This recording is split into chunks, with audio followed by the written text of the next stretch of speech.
This is tough. Meaning of life, what to live for, what are you doing, what's important in your life, how important is it to you?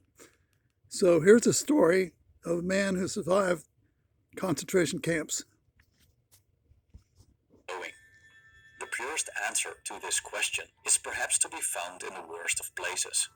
Austrian psychiatrist, philosopher, and author Viktor Frankl spent 3 years in 4 different concentration camps.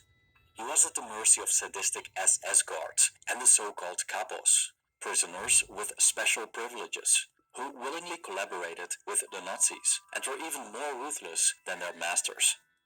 The camp inmates were constantly exposed to famine, sickness, slave labor, and the possibility of punishment or execution. There was no freedom.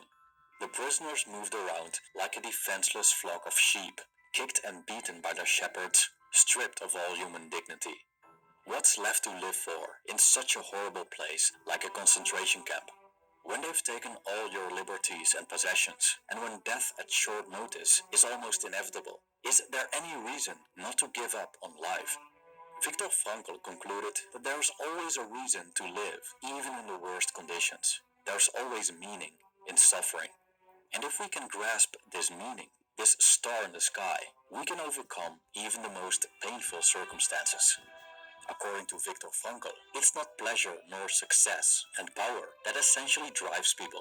It's finding something, a purpose, a meaning to live and even die for.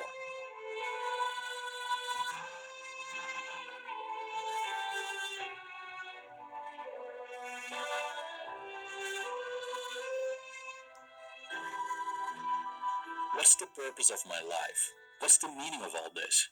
These questions echo the current societal condition, predominantly in the Western world, in which our lives seem to revolve around working a meaningless job to earn money so we can buy stuff as a means to dull our sense of meaninglessness. During times of globalization, secularization, and relative peace, we're less likely to find meaning in being part of a tribe, religious community, or defending our countries and loved ones against neighboring enemies. Everything has become so dull, so pointless, that we engage in rampant consumerism and distraction just to not feel a deep-seated sense of purposelessness that plagues our existence. And before we know it, nihilism kicks in, and we begin to ask ourselves, what's the point? Why keep going? You cannot compare the circumstances of the modern day Westerner with those who lived in the concentration camps during the Second World War. But oddly enough, we walk around with similar existential questions and have similar reasons for giving up on life altogether. The lack of purpose, hopelessness, meaninglessness. When we're trapped in what Viktor Frankl called the existential vacuum, what awaits us is despair. During his days in the concentration camps, he noticed a division between two kinds of people, those who had given up on life and those who had not. The first group was more prone to illness and death. The second group was more likely to survive. The difference? A sense of meaning, or more specifically, the discovery of purpose in their unbearable living conditions. For example, Frankl himself was a doctor and found purpose in helping the inmates who suffered from illnesses. One day, he refused an opportunity to escape the camp so he could stay with his patients. He wasn't motivated by money, status, power, or even freedom. His purpose, in his case, taking care of his fellow human beings and not abandoning them, was so important to him that he was willing to die for it. His life had become a sacrifice of most profound significance. On the other end, Frankl wrote about those who collapsed under the harsh conditions of the camp. They always had the same reasoning for giving up, and I quote, "There's nothing anymore to expect from life." End quote.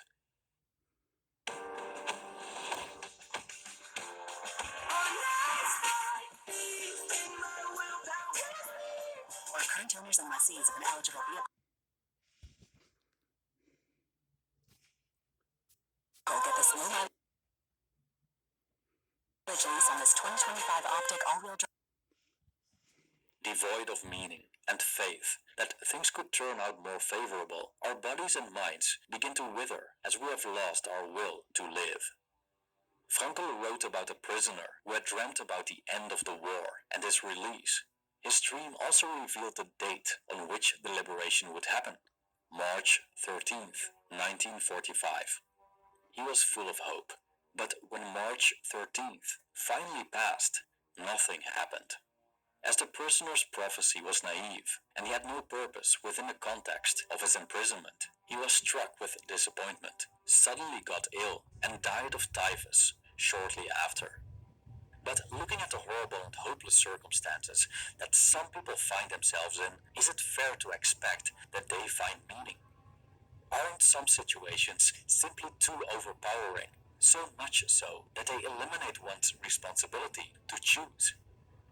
When the war was over, Frankl reflected on the validity of human liberty during the horrors of the concentration camps. He concluded that we are indeed able to preserve a vestige of spiritual freedom and of independence of mind, even in such terrible conditions of mental and physical stress. Thus, we always have a choice. I quote, "We who lived in concentration camps can remember the men who walked through the huts, comforting others, giving away their last piece of bread. They may have been few in number, but they offer sufficient proof that everything can be taken from a man but one thing, the last of human freedoms, to choose one's attitude in any given set of circumstances, to choose one's own way." End quote. The ruthless capos without morality, the sadistic SS guards with no respect for human life, the prisoners who lost their will to live, the guards who tried to help the inmates, those who found meaning in the deepest of suffering, they were all responsible for their life choices. Hence, regardless of how terrible life is, we still can and must decide in what direction we go. Do we choose to betray our people and commit brutal acts to escape torture and death in the concentration camps? Do we choose to succumb to peer pressure and hateful ideologies?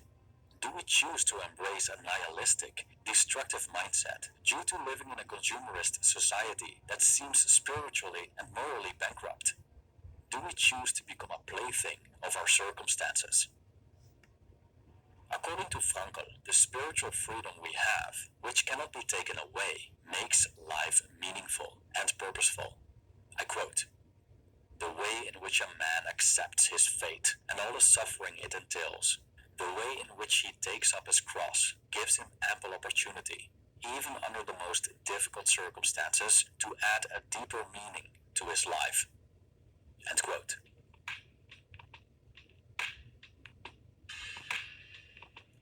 Imagine having to get out of bed every morning without a meaningful, long-term goal.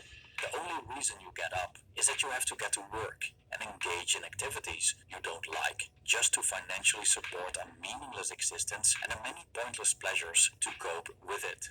You blame your past, parents, circumstances, and even your genetics for not having anything going for you.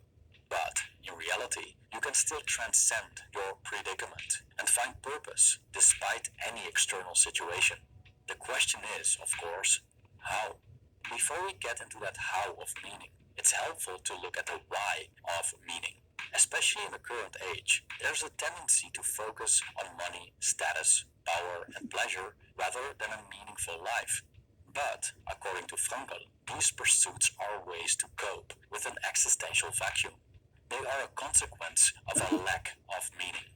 In a society highly concerned with pursuing pleasure and achieving wealth, it's often difficult to realize that these pursuits don't fill our existential emptiness and are only cheap substitutes for what truly matters.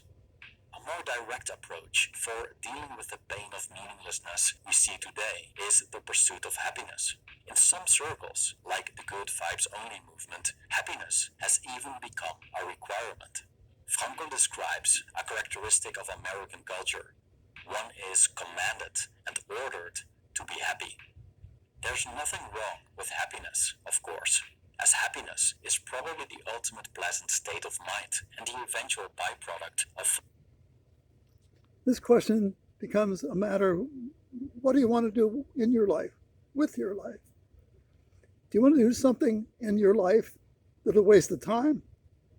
or something that people will ridicule you about, or think poorly of you because you've chose a path in life which few people will ever understand. That person was, of course, Jacob Rafelson, who spent 50 years writing papers that would not be understood, attempting to help people which could not be understood. In effect, you would say he wasted his life. And maybe he did. We will never know. Thank you.